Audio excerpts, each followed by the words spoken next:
आज का हमारा टॉपिक सी प्लस प्लस के अंदर कंडीशनल स्टेटमेंट्स के बारे में है कि conditional statements C plus plus language के अंदर के प्रोग्राम के अंदर हम किस तरह यूज़ करते हैं, उनका क्या काम होता है। कंडीशनल स्टेटमेंट्स बेसिकली आप इस तरह कह सकते हैं कि सी प्लस प्लस के अंदर जो आप प्रोग्राम लिखते हैं, जितना भी कोड लिखते हैं, कंपाइलर उसे फ्री फॉल मेथड के थ्रू उसे रीड करता है, मतलब टॉप टू बॉटम वो रीड करेगा। अब रीड करते हुए जितनी भी लाइन आएंगी उन सारियों को रीड करता जाएगा। लेकिन यहाँ पे आप किसी भी लाइन पे ये कंडीशन लगा सकते हैं, इफ़ आप एक कंडीशन लगा सकते हैं कि अगर वो मीट करती है तो उससे आगे वाली ब्रैकेट्स के अंदर जो कोड लिखा होगा सिर्फ वो वाला कंपाइल करे, उसके अलावा वाला कोड मतलब वो वाला कोड कंपाइल करे या ना करे, वो इस कंडीशन के ऊपर डिपेंड करता है। आगे एक एग्जांपल के तौर पर एग्जांपल के पर्सपेक्टिव से देखते हैं कि ये देखें। अभी यहाँ पे एक इफ़ कंडीशन मैंने इफ़ का जो सी प्लस प्लस लैंग्वेज के अंदर इफ़ का लेटर होता है उसे यूज़ किया है, और आगे राउंड ब्रैकेट्स के अंदर मैं कंडीशन लिख देता हूँ कि अगर ये कंडीशन मीट करती है तो आगे वाला जो ब्लॉक होगा स्टेटमेंट्स का, या कोई एक स्टेटमेंट भी हो सकती है या मल्टीपल स्टेटमेंट्स भी हो सकती है। जैसा ये बेटर एग्जांपल है, यहाँ पे आपको बेटर समझ आएगी कि अगर ये वाली कंडीशन मीट करती है तो इन कर्ली ब्रैकेट्स के दरमियान जो स्टेटमेंट्स हैं इसमें मैं कोई भी काम करवा सकता हूँ, कि कोई वेरिएबल्स डिक्लेयर करवा सकता हूँ, वेरिएबल्स को ऐड अप कर सकता हूँ, कोई सी आउट स्टेटमेंट कर्ली ब्रैकेट्स के दरमियान रन करवा सकता हूँ, कुछ भी करवा सकता हूँ। तो वो वाली स्टेटमेंट्स को रन कर देगा, वरना ये सारी ये जो कर्ली ब्रैकेट्स के शुरू से आखिर तक का भी कोड है ये इसे स्किप कर देगा अगर कंडीशन मीट नहीं करती। तो यहाँ पे एग्जांपल है कि if allies height is greater then 6 feet, अगर अली की हाइट 6 फीट से ज़्यादा होगी, ये वाली कंडीशन मीट करेगी, तो वो ये प्रिंट करवा देगा, मतलब ये वाली स्टेटमेंट प्रिंट करवा देंगे, ये वाली स्टेटमेंट को रन कर देगा कि Ali can be a member of team. और सी प्लस प्लस के अंदर ये किस तरह हम यूज़ कर सकते हैं उसकी एग्जांपल लिखी है। यहाँ पे मैंने दो वेरिएबल्स डिक्लेयर किए हैं, age one age two. Age one के अंदर मैंने 12 वैल्यू असाइन की है, एज टू के अंदर मैंने वैल्यू 10 असाइन की है। उसके बाद मैंने यहाँ पे इफ़ कंडीशन यूज़ की है कि इफ़ राउंड ब्रैकेट्स के दरमियान कंडीशन मैंने ये यूज़ किया कि एज वन ये प्रिंट करवा देगा कि student one is older than student two. Obviously बात है कि अगर एज वन जो स्टूडेंट वन की एज है वो बड़ी होगी तो वो ये वाली प्रिंट करवा देगा। अभी लॉजिकल ऑपरेटर्स क्या हैं वो मैं आगे जाके आपको बताता हूँ। उनमें से एक लॉजिकल ऑपरेटर ये ग्रेटर देन वाला है। ये देखेंगे यहाँ पे आगे हमारे पास लॉजिकल ऑपरेटर, ये हम इस कंडीशंस के दरमियान ये जो कंडीशंस लगाएंगे यहाँ पे, इन कंडीशंस में ये वाले लॉजिकल ऑपरेटर्स यूज़ होंगे। ये हर बार मैं आपको बताता हूँ इनका क्या काम है, किस तरह यूज़ होते हैं। ये ग्रेटर देन का लॉजिकल ऑपरेटर इस सबसे आप वाकिफ होंगे, तो यूज़ इस तरह करते हैं। इसका मतलब होगा x is greater than y. अब यहाँ पे ये काफ़ी कंफ्यूजिंग ऑपरेटर है, डबल इक्वल का साइन। मैथ्स के अंदर अगर आप सिंगल अलजबरा में, मतलब मैथ्स में अगर आप ये सिंगल यूज़ करेंगे तो इसका मतलब इक्वल होगा, लेकिन अगर यहाँ पे आप ये यूज़ करेंगे तो ये एज असाइनमेंट ऑपरेटर काम करेगा। लेकिन अगर आप इसे दो दफ़ा यूज़ करेंगे, डबल दफ़ा ये इक्वल टू का साइन लिखेंगे, तो इसका मतलब x is equal to y होगा। ये सेम लेस देन का साइन है। ये ये जो है ये ग्रेटर देन और इक्वल टू का साइन है। देखें ग्रेटर देन प्लस प्लस के अंदर आप इसे इस तरह यूज़ करेंगे, पहले ग्रेटर देन का साइन फिर इक्वल टू, सेम इसी तरह लेस देन और इक्वल टू। अब यहाँ पे मैथ्स के अंदर नॉट इक्वल टू का साइन हम इस तरह रिप्रेजेंट करते हैं, लेकिन सी प्लस प्लस के अंदर यही साइन हम इस तरह रिप्रेजेंट कर सकते हैं। इन दो वेरिएबल्स के दरमियान हम इस तरह यूज़ कर सकते हैं, इसका मतलब x is not equal to y है। अब आगे आ जाते हैं डिसीजन मेकिंग के। इफ एल्स की स्ट्रक्चर्स को या इफ एल्स की कंडीशंस को किस तरह यूज़ करके हम डिसीजन बना सकते हैं। ये देखें एक सूडो कोड या एक फ्लो डायग्राम है कि if this condition is true then it will process the following code and then will return to the ending of that statement. ये फिर वापस जाके ये स्टॉप हो जाएगा। इसकी एग्जांपल ये है कि if Aamir age is greater than हमारा एज, देन ये वाला कोड ये रन करेगा कि ये डिस्प्ले करवा देगा आमिर इज़ ओल्डर देन हमारा, और फिर वापस आके ये टर्मिनेट हो जाएगा, मतलब स्टॉप हो जाएगा ये कोड। उसके बाद ये मैंने आपको बता दी थी, ये दोबारा आ गया। फिर ये हम आ गए if else, if and else condition. तो पहले मैंने आपको इफ कंडीशन बताई थी कि इफ़ का क्या काम है। जैसा इफ़ अगर वो ट्रू होगा तो वो स्टेटमेंट रन कर देगा। अब एल्स की तरफ भी आते हैं कि एल्स किस तरह काम होता है। इफ़ तो सेम एज इट इज़ वही बात हो गई कि इफ़ ये कंडीशन है तो ये स्टेटमेंट वन रन कर दे। अगर ये वाली कंडीशन मीट, पीछे ये था कि अगर ये कंडीशन मीट नहीं करती तो वो सिंपली स्टेटमेंट वन को स्किप करता है और कोड की एंडिंग की तरफ पहुंच जाता है।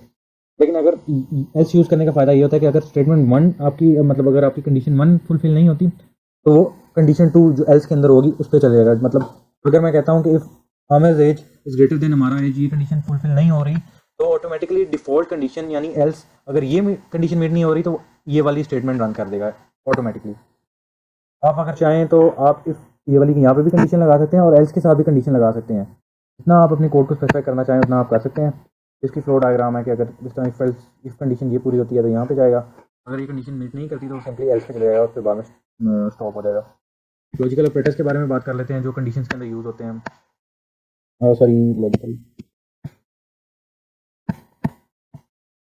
अब इस कोड को मैं इफ एल्स स्टेटमेंट्स को मैं आपको प्रैक्टिकली सी प्लस प्लस के अंदर काम करके दिखाता हूँ कि ये किस तरह यूज़ होती हैं।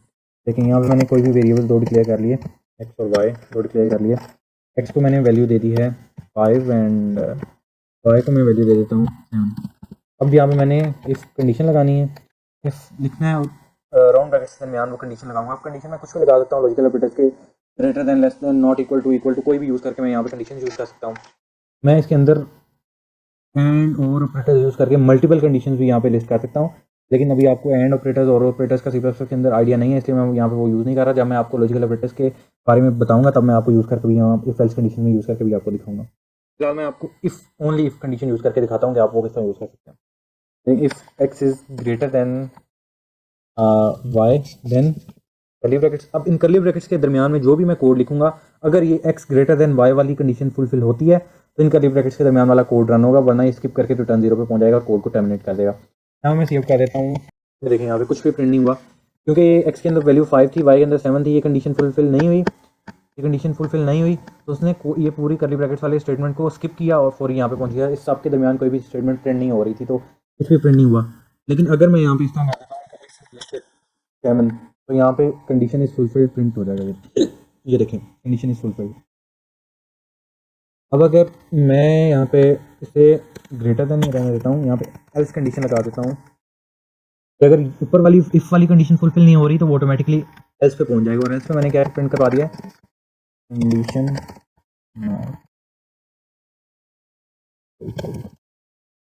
देखिएगा। अब कंडीशन इफ वाली फुलफिल नहीं हो रही तो एल्स की कंडीशन नॉट फुलफिल प्रिंट करवा देगा, सिंपल एज इट इज।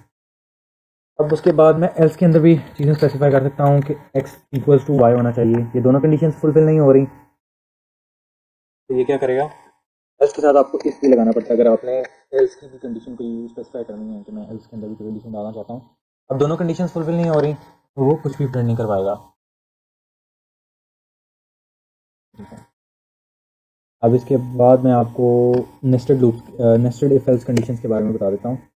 देखिएगा अब इफ कंडीशन के अंदर ही अगर मैं एक और इफ यूज़ कर लूँ तो इसका मतलब ये होगा कि वाई ये सी आउट करवा दे,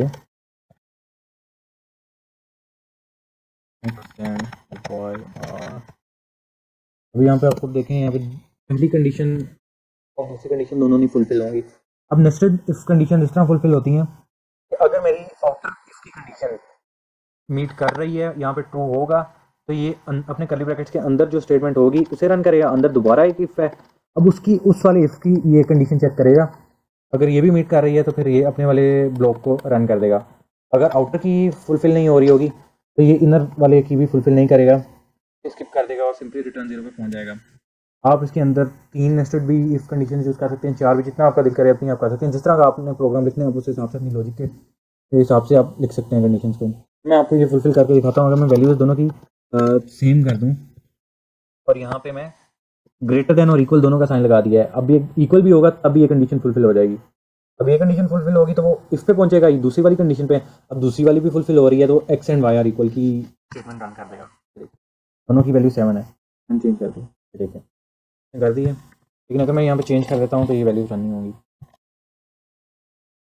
इसी तरह आप इफ एल्स कंडीशन भी नेस्टेड फॉर्म में भी आप यूज़ कर सकते हैं। ये देखिएगा ग्रेटर तो हो जाएगा लेकिन इक्वल नहीं होगा तो वो एल्स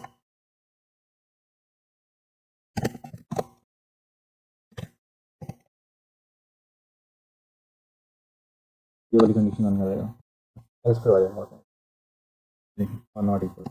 अब वो इक्वल तो नहीं है लेकिन एक्स ग्रेटर देन है। अब ग्रेटर देन वाली कंडीशन यहाँ पे फुलफिल हुई लेकिन इनर इफ की कंडीशन यहाँ पे फुलफिल नहीं हुई तो वो एल्स वाली पे पहुंच गया, x and y are not equal वाली।